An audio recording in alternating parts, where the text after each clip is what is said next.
Well, hello and welcome, guys. As you can see, I'm happy today because something has happened finally.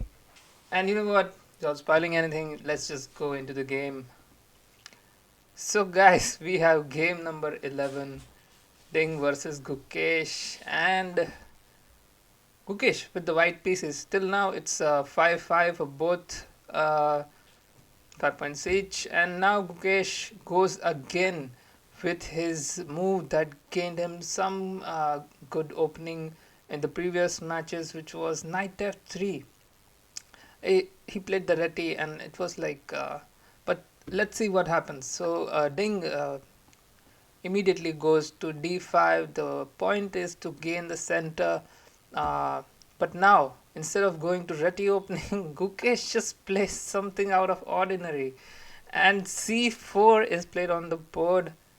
Now this is kind of like somehow you are trying to play English, but like confusing your opponent by the first move. C4 would not generally come in, and also Gukesh does not play like this. It's a very unusual of him as well. Uh, but suddenly Gukesh and his team has came up with a lot of things that have just surprised his opponent, and Ding suddenly thinks about it and then plays d4, which is normal because now you are trying to gain the center and also cramp the style of white. So this was going to happen, and maybe Gukesh also prepared for it. And instead of doing anything else on this side, he just goes and plays b4. Now Gukesh is not a player who would play like, obviously, as we said in the previous reviews as well, b4 and b5 has are some moves that Gukesh has prepared for a long time, I guess, and he just plays this moves in the most critical situations.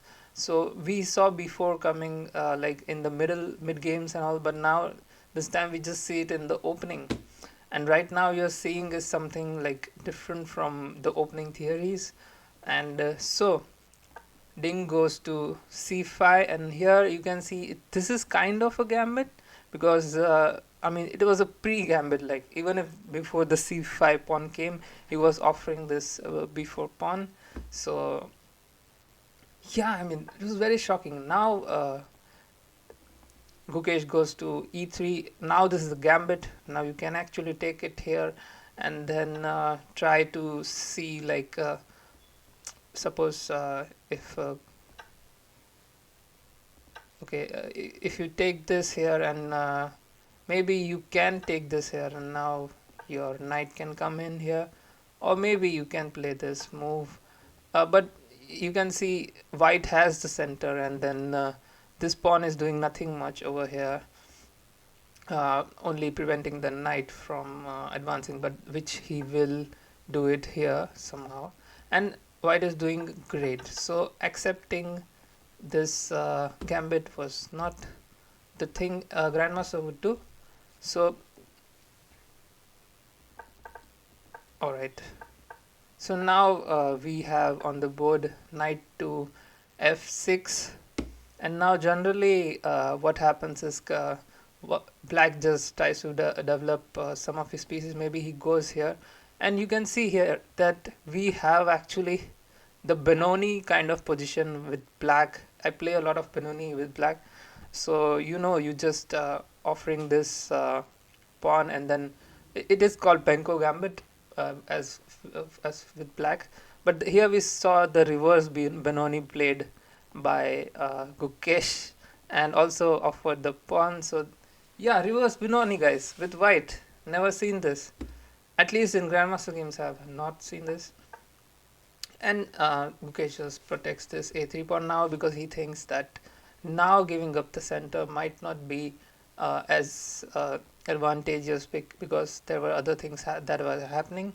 So now general move to just pin the knight, and now Gukesh takes on d4. Mind well with black also, whenever this position comes in, you take the pawn, because you want your center to be like more less complicated.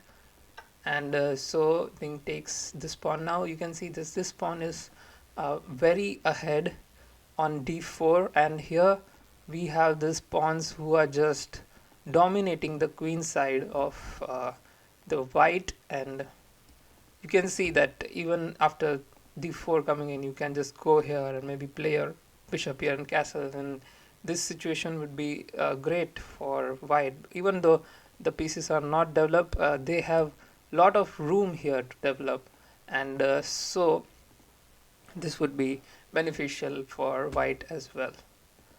So white goes and kicks off the bishop, but then he takes the knight, which is like a white bishop for black is not that important as important the black bishop is. So Ding just trades, and queen takes on f3. And I must tell you, Ding was so surprised in this opening that here he took almost 1 hour. No, not 1 hour, like maybe here somewhere. He took 38 minutes to play a knight to f6.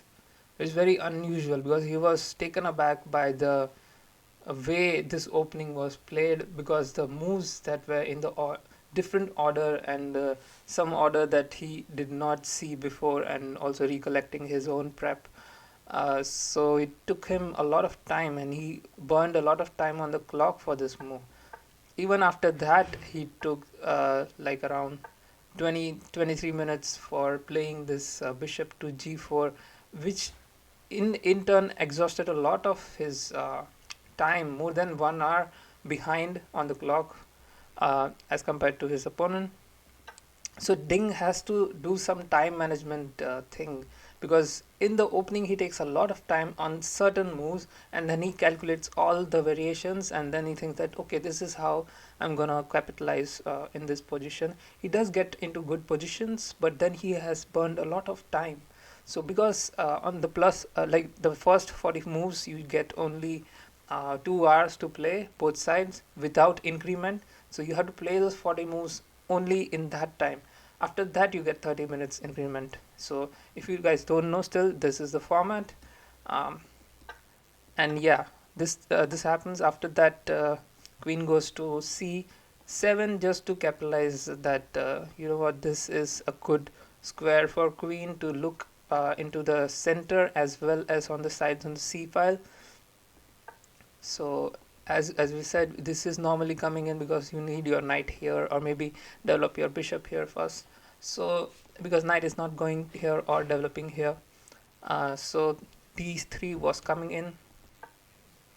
And now comes the pawn break on a5, thinking that you want this pawn somehow, like suppose white plays this, and this is bad for you because now your rook is also falling. Even if you don't take it, your pawn is gone for free. So now white has to do something about that. So what he does is just push the pawn. Whenever you think some things are happening, like you want to avoid the exchange of pawn, you just push the pawn if the push is available. So pushing the pawn was the only strategy. So b5 came in. There was no other way to even protect it. So, and you would not want to. And now Ding just tries to develop his pieces, minor pieces. Now you can see that white doesn't have developed pieces much, but then here they are doing seriously good. Like right now, black's position is decent. It's more developed than white is, so it has some edge for him as well. So here, because this position is not that bad for black, Gukesh thinks again for an hour, more than an hour actually, 1 hour something, 1 minute or something. So he plays g3 after an hour. He just chills out a bit, thinks about that maybe he did make some mistake in the opening which didn't gain him so much advantage that he was thinking of. He also spends an hour. After that he plays g3. In press conference also he said that he went to his lounge. He went to his area where you can just sit and relax, relaxing area. What's it called? So he went there, and for 6-7 minutes he was chilling there, and he was thinking about what he has done, how he can capitalize in the game next. He was trying to calm himself down. That was his words. So somehow he was thinking what he could have played and what could have happened in the game that made his position not that great. But see, it was not that bad as well. You still have a lot of initiative. You have this diagonal. You don't have a white bishop that will negate your white bishop. So, and this is the strong bishop for white. So somehow he had chances. So he was not, obviously not, never gonna give up. But then it was not a bad situation. So he just said that to himself, that let's play one move at a time. That's what he said. I'm just quoting him, one move at a time, and then let's see what happens. And that's what he did. All right. So he played g3 after 1 hour of thought, and now the knight comes here to c5, which is good position for him, because now you can see that this pawn is attacked on d3, and also there are other things that are happening which we will see in the next few moves, that you can also play pawn to e5. Like suppose if you're trying to play this and attack the queen, you can just play this pawn here, and right now the bishop is not doing well, and he also has the center, and it's almost winning for black. So he just fianchettos his bishop, and now you get this move, knight to d7. That's why I said this move was crucial, because now you can come here and attack this d3 pawn, which is very lonely here, because once you're committed your bishop to g2, which is where it belongs, but then you have lost this support on d3. So now what happens is, again you can't do this, because again he can go here instead of going to bishop here.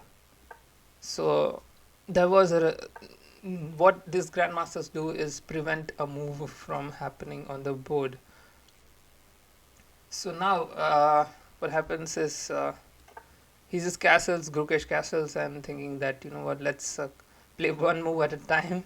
That's what he was saying. And also when he castles, he can somehow protect this pawn by this rook, because no other way could have been protected twice. And now it was either this or knight comes here. So knight plays to e5.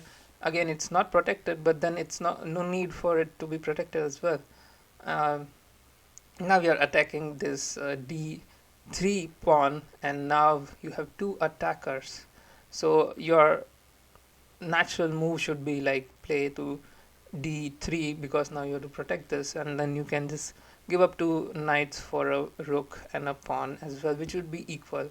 But again, it would not be very ideal for grandmasters. So now queen goes to f4, pinning this queen. Now even though this pawn is free, it seems free, but it's not free, because once you take this you can just lose your queen.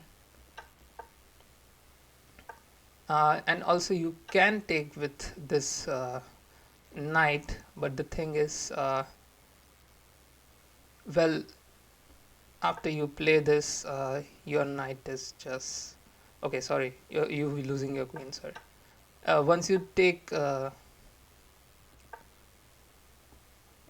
this knight, I think the move is somewhere here, and you can also play your bishop here, and then the queen is kind of not in a good position. Also this knight is kind of falling, and you may have a lot of other traps as well.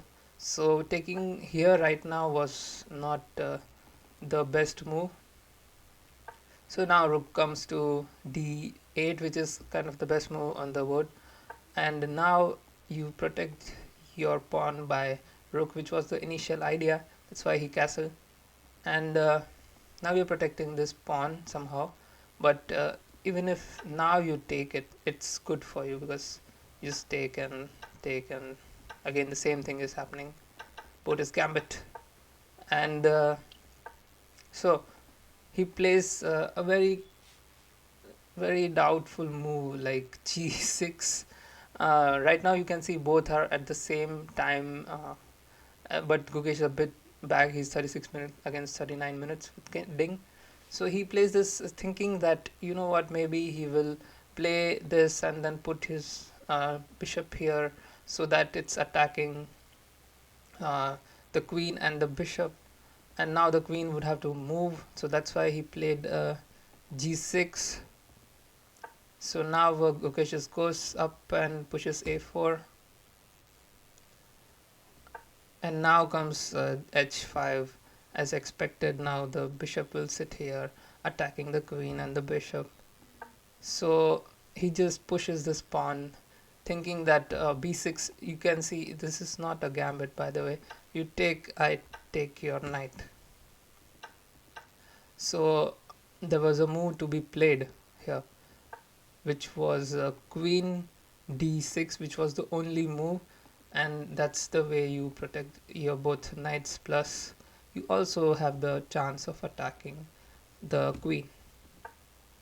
So now this is the excellent move by Gukesh, because now he's pinning this knight as well as this knight. It's not pinned, by the way, but this knight is totally pinned. So now we are deviating the queen from this side of the board to this side to pay attention on this side. So Ding does the counter-attacking move that he was thinking before, and now you don't even have a bishop here, so even if the queen moves, your bishop is not under any threat. So now Gukesh, instead of moving his queen somewhere, he just takes the knight. The thing is, you can't even move your queen anywhere, because if you do this, you just take this, and bishop takes, you recapture with the knight, which is bad for white. So thing is, there were no good moves for white. You can play this here, but you just are not doing much in this position with white's queen. So the natural move was to take the bishop, and so the queen takes on bishop. Here you would think that, what if I take here? But see, that's not the point. Now you have taken a knight with this, and also now you will capture the queen, because once you take, and now you just piece up. So that's not how you play. Plus your knight is also under threat. So that's not how you play. You just take the queen and then still pressurize the opponent's queen with your bishop.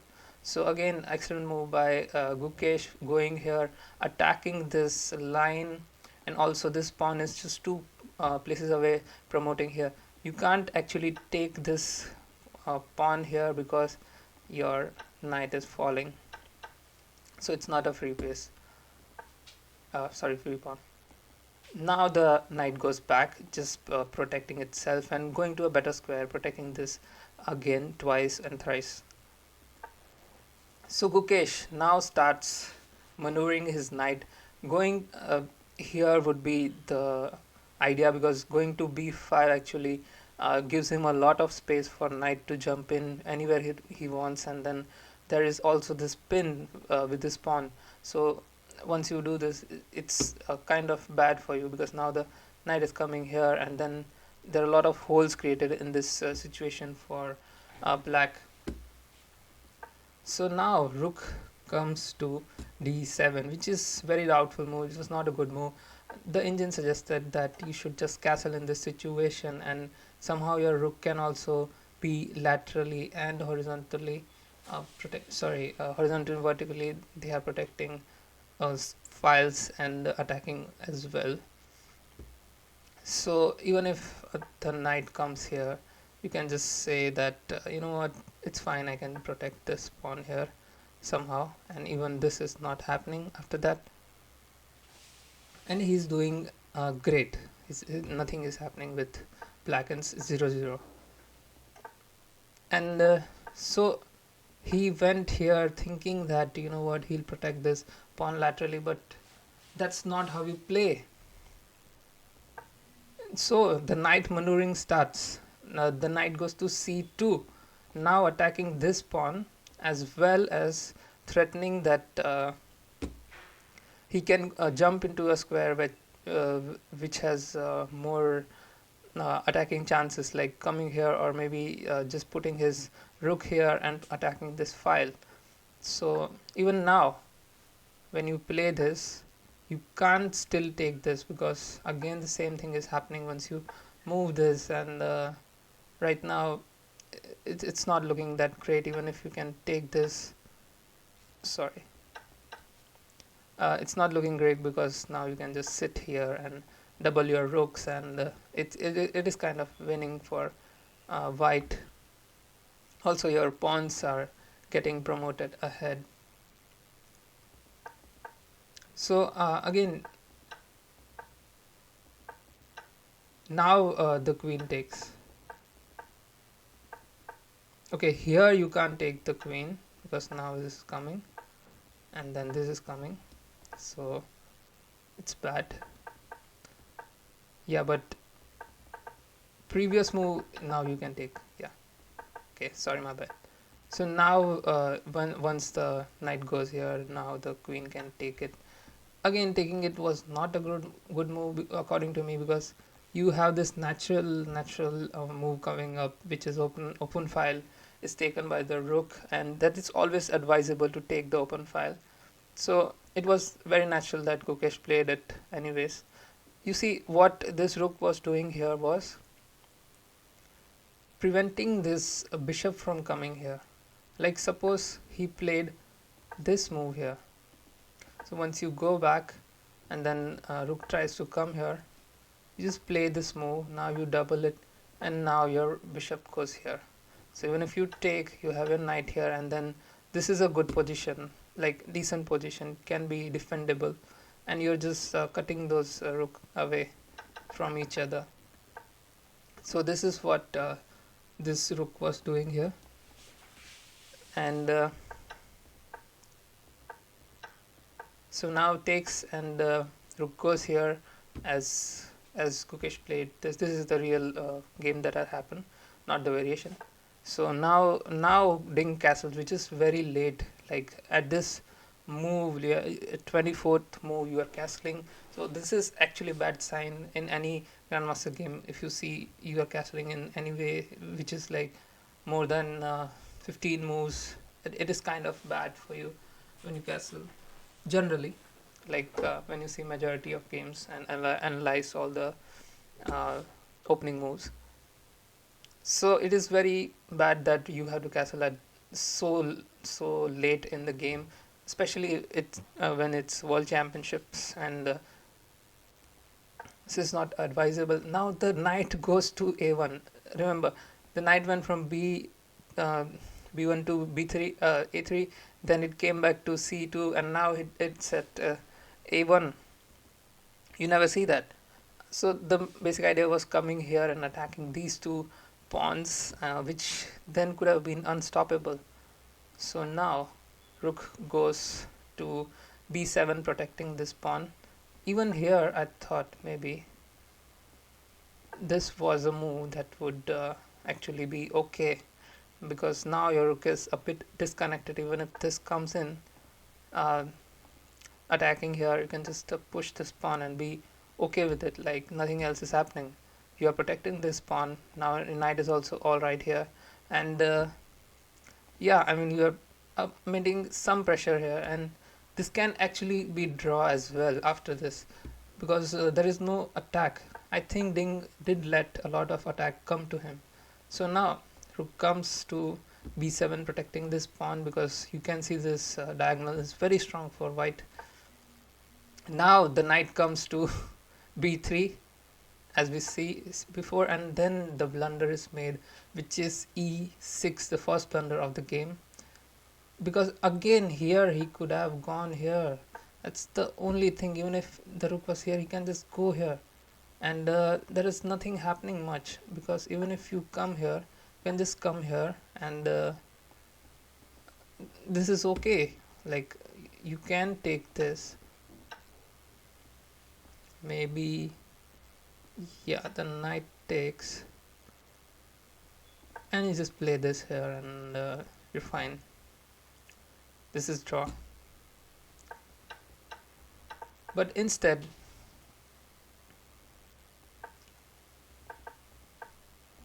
Ding went to e6, which is kind of an inaccuracy because now you just allow the knight to come here. Also, you stop your rook from coming here. Like suppose, even if you know what is coming next,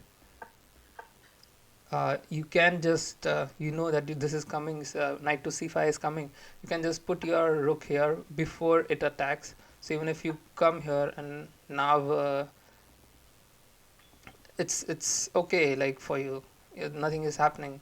You can also push this push the pawn here maybe, and no, wait, I think you can, yeah, I mean you can even, no, you can't attack that. I think the previous move was the place where you have to attack, like you had to come here once the knight comes here, and you just attack this rook here with a counter that even if this is not coming now. So but then anticipating this move that uh, knight to b3 is coming is also something that you would not expect. So Gukesh coming up with knight b3 was the move that changed everything. This knight coming from b1 to b3, that journey itself defined this game. So now that e6 had came, the knight just comes here. Even now, when you have played this,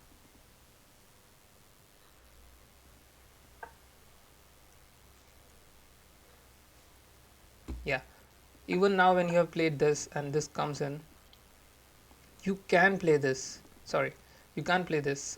You can play this here, maybe. Wait, coming here and playing this was also okay. Nothing was happening, but because now when you take this, you have your pawn protected by your rook, because that's the sacrifice that Gukesh was aiming. But instead, going here would actually not be that important, because once you take this, and then you lose your, not lose, like position is kind of bad, and you can just come here, and then there is a lot of attack going on. But in this case, when you do this, you can do this and then just, sorry, play the rook here instead of the pawn taking. So this was okay. Okay, when you come here, rook comes here, I think you can take here as well. So maybe this was the right imposition, but again the white has some good chances. Now the rook comes here, which is a missed chance, because what the computer thought was you can just actually take this rook here, takes, and takes, queen takes, and you can just capture the knight. But that is not how you play, because you already have a pawn up, but these grandmasters don't think in that direction. So the rook comes here, he wants double stability here on the file, and now the queen goes to c8, which is a blunder. What he could have done is play this move, knight to b4. It was happening since so many moves, and he was just not playing this move. You just play this, disconnect the rooks, and that is it. It will end up in a draw. Can't do much in this situation. Nothing is coming. Can take this pawn, which is like recapturing, but then again you put your bishop here, and you'll have a decent game. This is kind of a draw. But instead, Ding went to c8, queen c8, and you have this amazing queen sacrifice at queen takes c6, and Gukesh wins the game. Ding resigns at this point because you can't take with your pawn. You're just losing your rook, and then you are pinned, and you just are a piece up with white, and also attacking this here. Yeah, everything is working for you. Nothing is happening. This is protected. So if the queen was not on this file, let's say suppose the queen was played somewhere here, or even when the queen was I don't know, maybe he would have played the, again this was the right move to play, but then maybe he played his queen at a different place rather than here. He could have actually hold this position, but that was a single move that gained him a loss. Gained him a loss, and you can't even capture with your queen because you just lose the queen, and this is happening. Even here you can just play this here, like you're just losing the piece anyways. So guys, Gukesh wins game number 11. This is amazing. This is good news for all the Indian chess fans out there. Right now, Gukesh must be feeling very, very proud, but the thing is, there are 3 more games left, and Ding, he can do anything. Game 12, 13, 14. 3 games with Ding has 2 whites in it and 1 white for Gukesh. But white Gukesh, amazing gameplay. His team comes with such great opening moves and just surprise your opponent in the opening itself, so that you would see that Ding is very underprepared with this opening. So with black, he just has to hold now. Gukesh just has to draw with black and win with white if possible. Then he just wins on game number 13. Game 14 doesn't have to be played. If he draws tomorrow and then wins again. This is the same situation that happened with Ding in the last previous World Championship 2023, which I went there to Kazakhstan. You can see my vlog over there in the channel. Also, I'll link the vlog at the end of this video. Guys, Ding was in this situation. Game 12, he had to come back. But this is the situation that happened, that Nepo was 6 points and Ding was at 5 points. So still don't celebrate this early because anything can happen here. So Gukesh knows this obviously, but the fans are very excited about this. I would still not count Ding out because Ding has 2 whites and he can easily win one of the games in those two. And yeah, Gukesh has to be very, very careful. He has to either draw all the games or just draw the games with black. And with white, we know he can hold. So yeah, tomorrow I don't think we are seeing London system again. Ding has to come with something that is out of the box. His team has to work 24/7 to come up with something that will gain him advantage and fight back.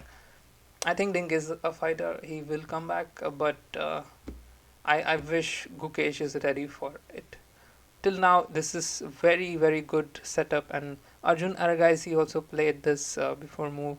So maybe it is said that maybe Arjun Aragaisi is part of his seconds, and I would be very glad if that happens, because now 2 Indians are helping each other to become, one of them could become the grandmaster.